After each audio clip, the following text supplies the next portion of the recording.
Welcome to Brain Shapes. This is your host, Matty, Tricca. On this podcast, we will be discussing neurodiversity and what makes us different from the rest of the crowd. The thing is, no one truly knows what it's like besides the person who's living it. Hopefully, after you guys finish listening, you'll better understand how to manage that person's disadvantage. In life, no one is perfect, and the harsh reality is no one will ever be perfect. But that doesn't mean we can't have as many opportunities as everyone else. Everyone has got some challenges or disabilities or both. In this series, I will be interviewing multiple people with different challenges and disabilities. Exclusion isn't a thing. Inclusion is. You will learn more than you think. Without further ado, let's get started.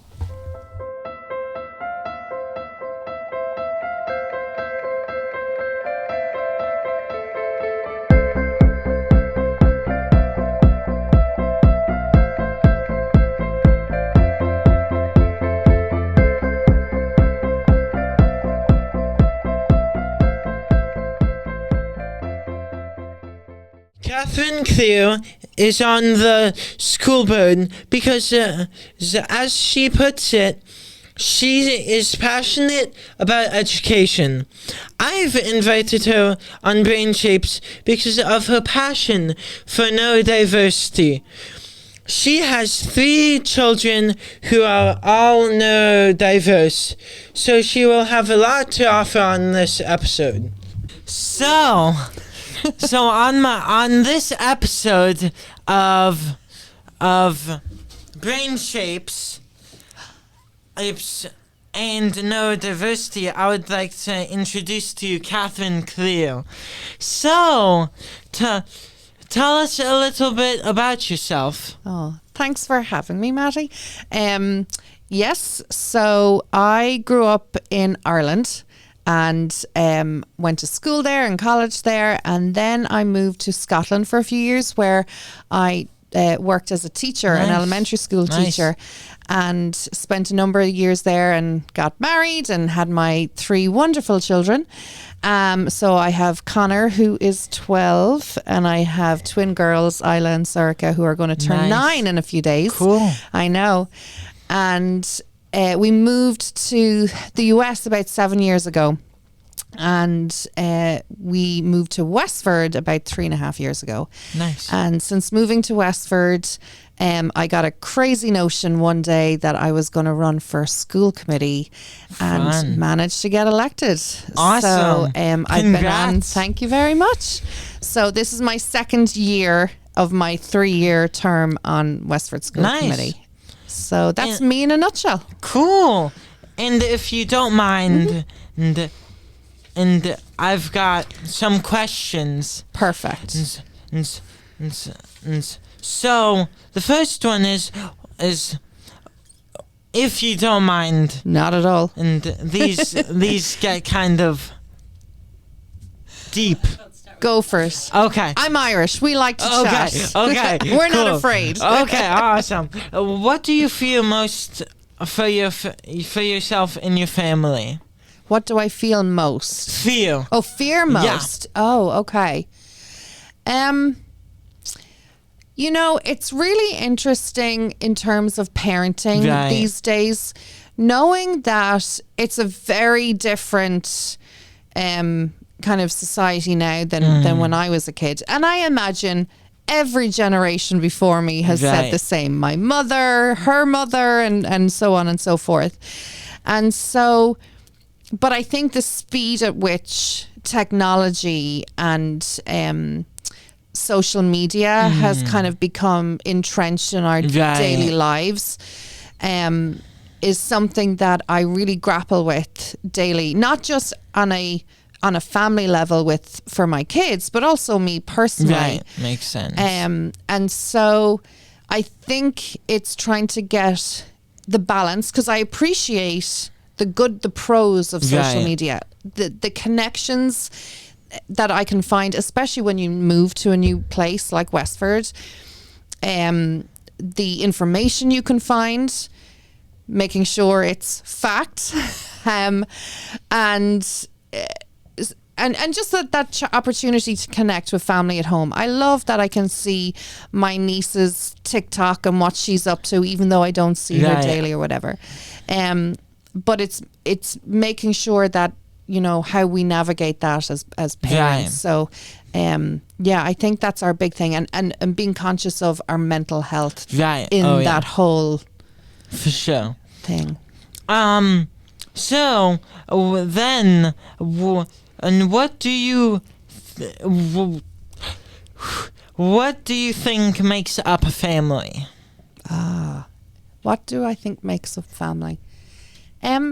It's anything really. You know, it's a safe place, a place where you land. Yeah, and agreed. As we know, families come in all shapes and sizes, and I think, you know, growing up, I didn't always have a safe space to land, based on mental health issues in my own family, and it's something that I've been really wanting to kind of create for my own kids. And you know, the world is a tricky place. And it's hard out there now, just navigating school and navigating friendships, and yet though I think you know, whatever that safe space looks like, that you can always talk to each other, that you can have a laugh with each other, that you can do trips together and make memories. And you know, I read a study a few years ago that asked a number of participants what were their memories from childhood, what were the best memories that they took from childhood. Neat. And they asked people in their 20s, 30s, 40s, 50s, all age groups up to 80 or 90 years of age. And what came out of that kind of study was, it wasn't about the presents they got on their birthdays or Christmases, or, you know, having the best bikes or scooters. What really stayed with them and gave them those cherished kind of childhood family memories was experiences and time together. Cool. So, you know, that's kind of what I think family is. It's those shared experiences, you know, going hiking and doing trips to visit other places, and so that to me is kind of family. Nice. What do you think? What do you know about neurodiversity? Well, I won't call myself an expert, Matty, but no worries. No worries. But it's definitely something very personal to me. It is something in our family. So we are learning lots in our family about ADHD, about non-verbal learning disorder, or an NVLD. We also have some kiddos in our family who have dyslexia, or dyslexic thinking, which is the new term for it, which I really like. So it's very personal to me, in a way that I didn't truly understand before. When I was teaching in Scotland, I did have kids who had a variety of different brains. Okay. And I thought I understood them, but it's very different being from a family, from a parent perspective, and really understanding how it impacts. And I would say we are still on our journey to really understand what will help my kids, and truly understand how it impacts them. So, but the one thing I kind of have come away with, my biggest takeaway from understanding neurodiversity, is that it's not always something that you can see or that's obvious. It can be very invisible. And therefore people don't always understand that your brain might work differently to my brain, and that maybe we need to give a bit more grace or understanding. So it's definitely something I know needs a lot of conversations had about it, and that's why I'm loving the idea of this podcast. Thank you. Love the name, by the way, Brain Shapes. Awesome. Because cool. I think it's a conversation that we really haven't been having, but actually can be very detrimental for some people in not feeling like they've been understood. Oh yeah, for sure. So So what? So I know I'm very neurodiverse. I have got Tourette syndrome, and yeah. So it's I understand where you're coming from completely, and I empathize with you totally. Did you think as you went through school, as you got older, did it get easier to kind of explain that or advocate for that for yourself? Or has it been something that you always feel that people maybe don't understand as much? I'm just curious as well. I get that. You understand your experience. So with me, I have, since I've dealt with it since I was 5. Yeah. Sorry. No,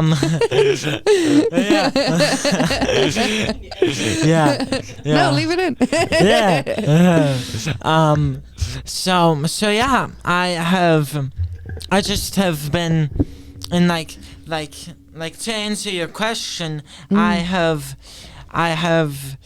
been like it's kind of like up and down for me. Yeah. Cause it has been both, but over time I have gotten more.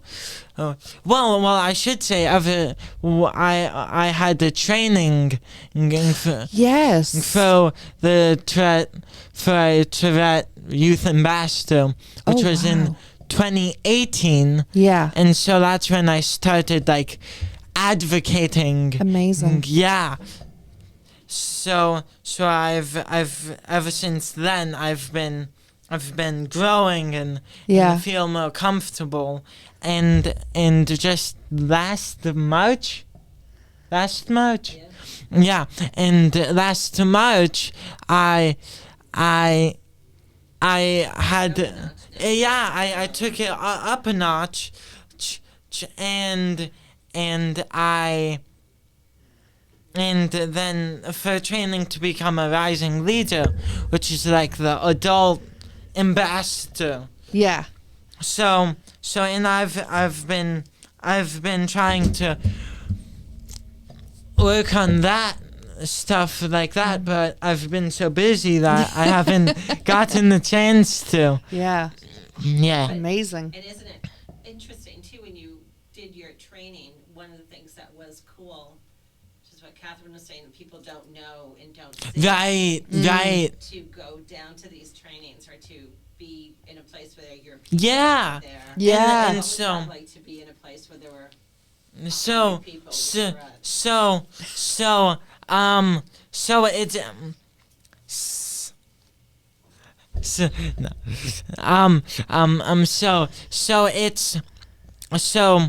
So I want to say it's not the first time I've been with 100 people with Tourette. Yeah. But yeah, it feels empowering. Yeah. And knowing that I'm not alone, and I always thought I was alone, and this was just a problem that is that I have, and so that's pretty much like between you being like these trainings and having going to a camp called Camp Twitch and Shout. Okay. Which is pretty much it's like a people. More than 100 kids with TS. Amazing. Yeah. Yeah. But that was Yeah. before. That was before my trainings. So.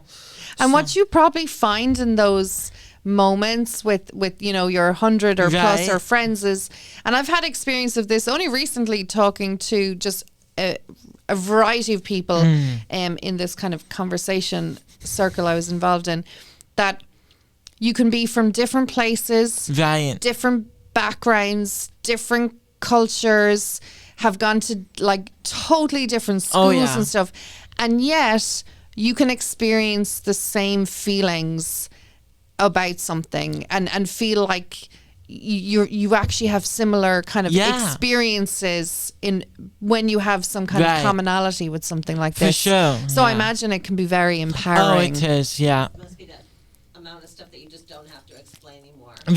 Yeah. Oh, yeah, for sure. And So even with that, there's probably a ton of neurodiversity. Yeah. Because Oh, yeah. everybody with Tourette is not the same. Everybody with Right, syndrome yeah, is and- not Exactly. the same. And I just and like my mom said, it's that part is empowering to me, and I also just feel like now that I just feel more aware and more self-conscious of knowing that this is what I have,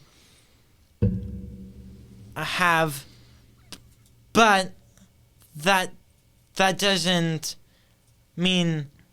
necessarily mean it has to like be on my shoulders all the time. It doesn't have to define. It doesn't have to define you. It doesn't Yes. have to Yeah. define me. And so I've grown. Yeah. I've matured in that sense. Amazing. Yeah. Amazing. Yeah. It'd be nice So- if our schools could have kids feel that sooner Yeah. Mm. somehow. For sure. I think it's talking about schools, because obviously I'm passionate about schools and education. Yeah. I think my experience so far is that, and bearing in mind I've only worked as a TA actually over here. I haven't worked as a teacher, but I've been in the classrooms, and I think the conversations a lot of the time talk about diversity in general, or we use the label DEI Right. for diversity, equity, Yeah. inclusion. But sometimes I feel, or a lot of the time I feel, that when we use those terms, we're really only referring to one type of diversity, being sense. a kind of racial, cultural diversity, Right. or religion, Yeah. something that's very physically different in Right, yeah. one sense. And we forget that neurodiversity is, brain diversity is huge. Right. Oh yeah. I It's- can't tell you the amount of people I now realize, I think because I'm also more aware. Right. And it's not just me talking to other parents who have, neurodiversity within their family, but I talk to a doctor, or I'm working with a pharmacist, or I'm speaking to a financial guy or something like that, or somebody's at my home, and, I'm very aware, oh, hang on, I think maybe their brain works slightly different, and I need to maybe adjust my not expectations, but maybe give them some more grace in the Gotcha. moment, or maybe I need to be a bit more clear in Right. what I'm looking for, or I'm Irish, I talk fast, so maybe I need to No slow worries. down No worries. how I do fast I get that. speak. And so, because I think it's really important, just the people interaction we have on a Oh, yeah. daily basis. For sure. We should be filling each other's buckets. Yeah. As that's what we take from school. We talk about filling each other's buckets, but it's not always about being so explicit in saying, good job, Matty, or, well done, Right. Katherine, you did a great job on this math test, or I love your artwork.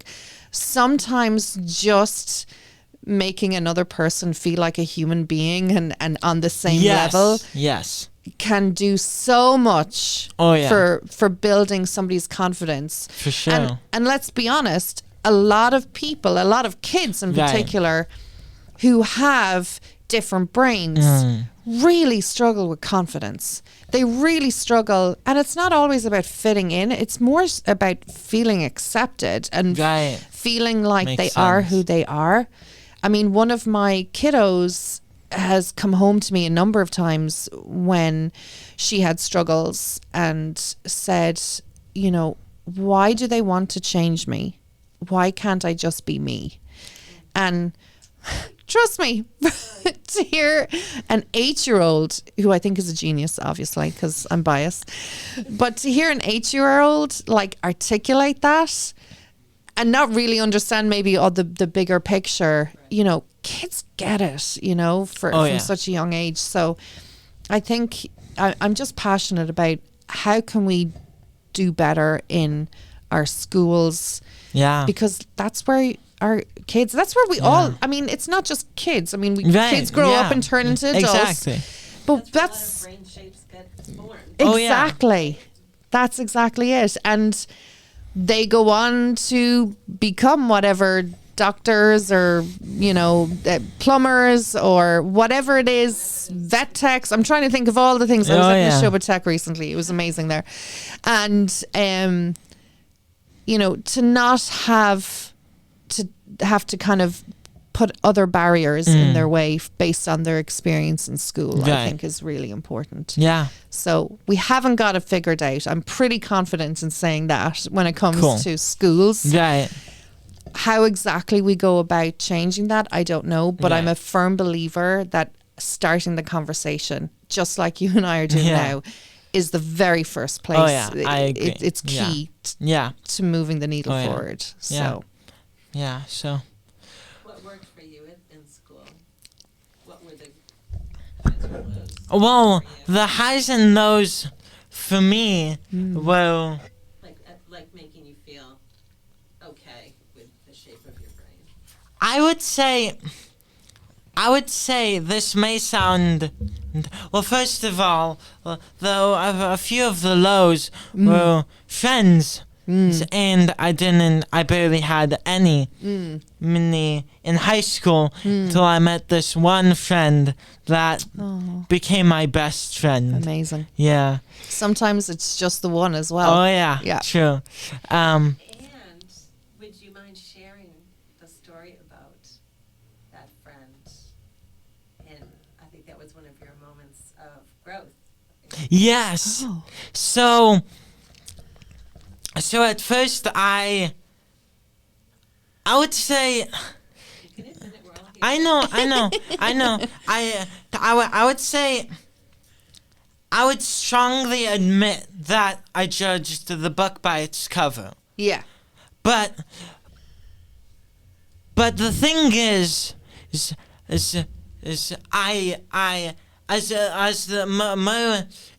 pretty much started off.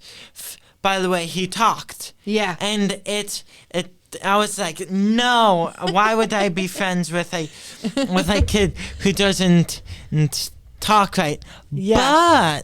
But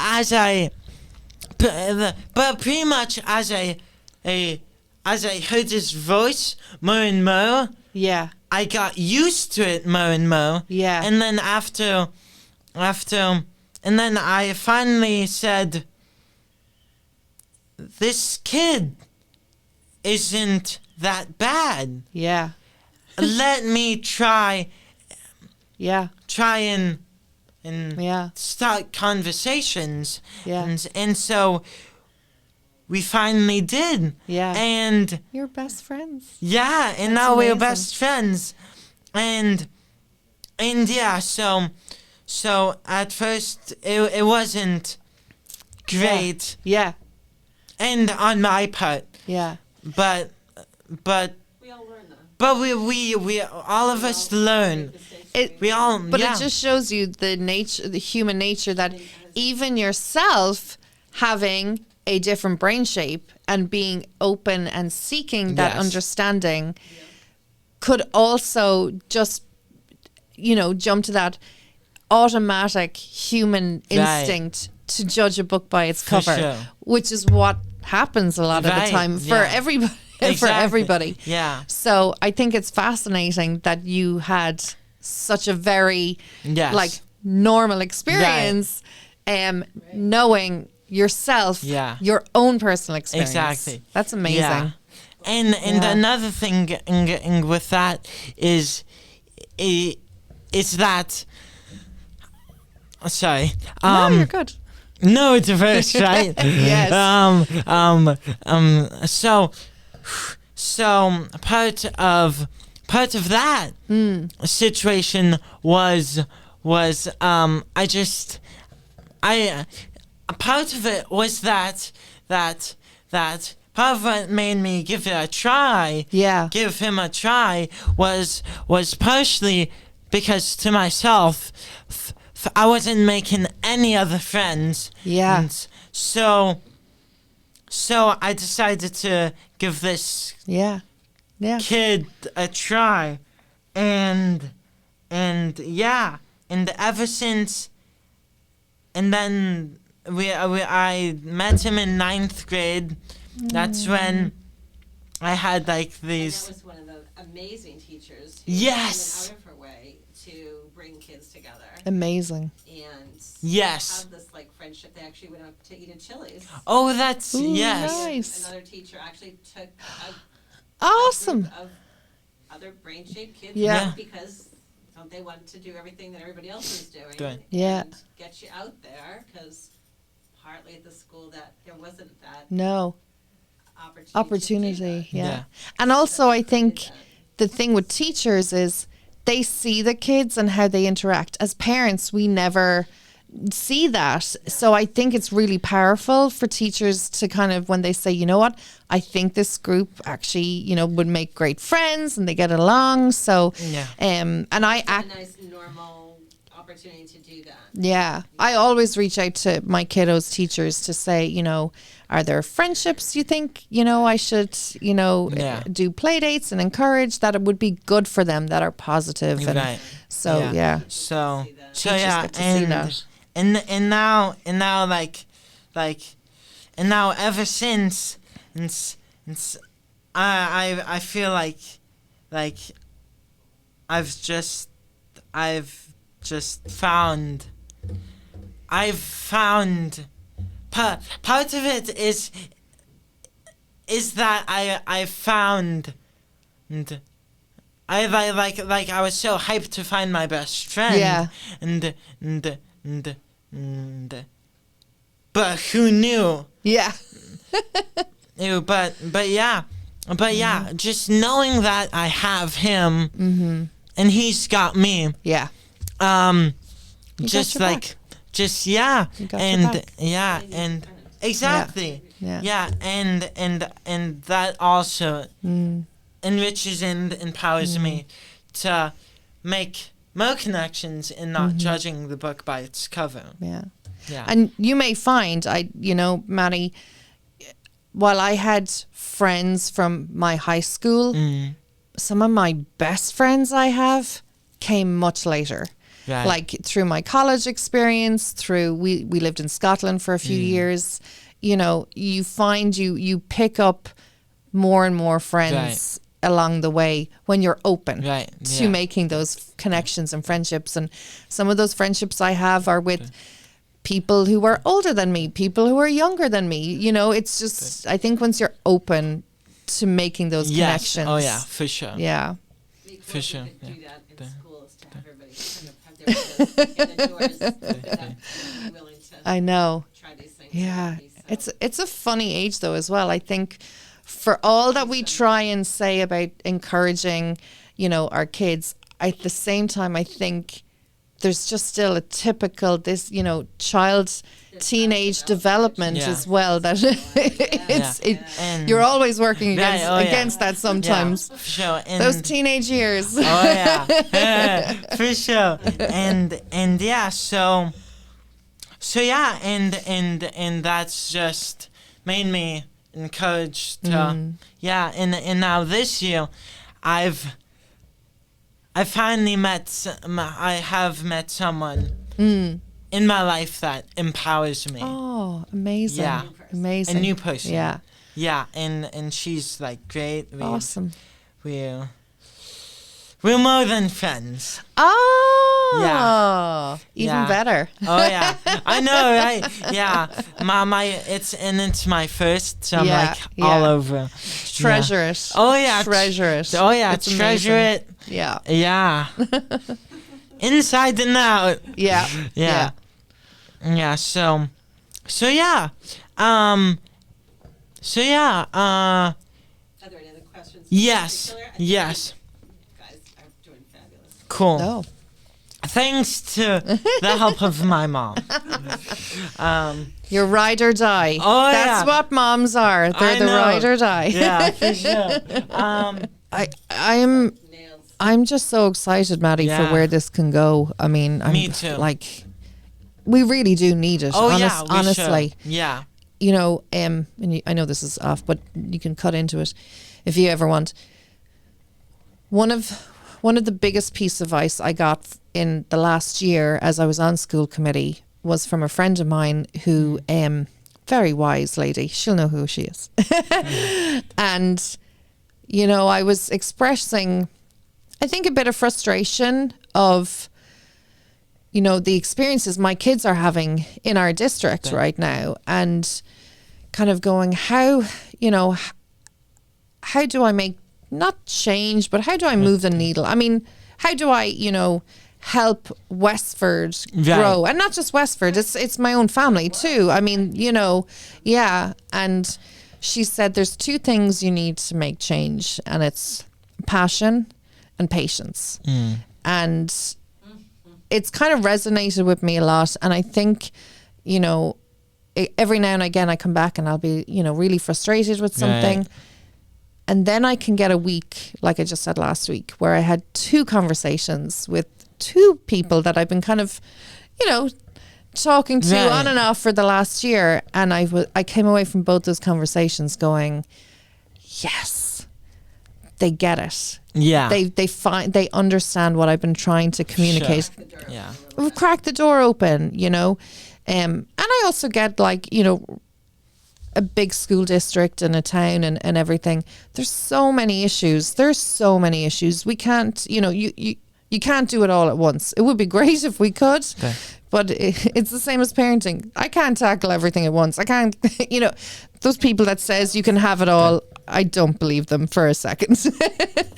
And that's why I kind of keep coming back to, let's just being a bit more open-minded when we talk diversity, because I think just starting those conversations will get it. I mean, one of the things I'm hoping to do, which I shared with you, is there's a global initiative called the Neurodiversity Celebration Week, and the dates have finally been picked. Yeah, for I think it's March 13th to 19th, and what I'm hoping to do is, you know, get on board within Westford School Committee, CPAC, the Town DEI Committee, the Commission on Disability, everybody and anyone. I'll be tapping up everyone here at WestfordCAT too, to really spend a whole week shedding light of neurodiversity in our town and in our schools, to really kind of, you know, just get people to be more aware, because I think, like I've said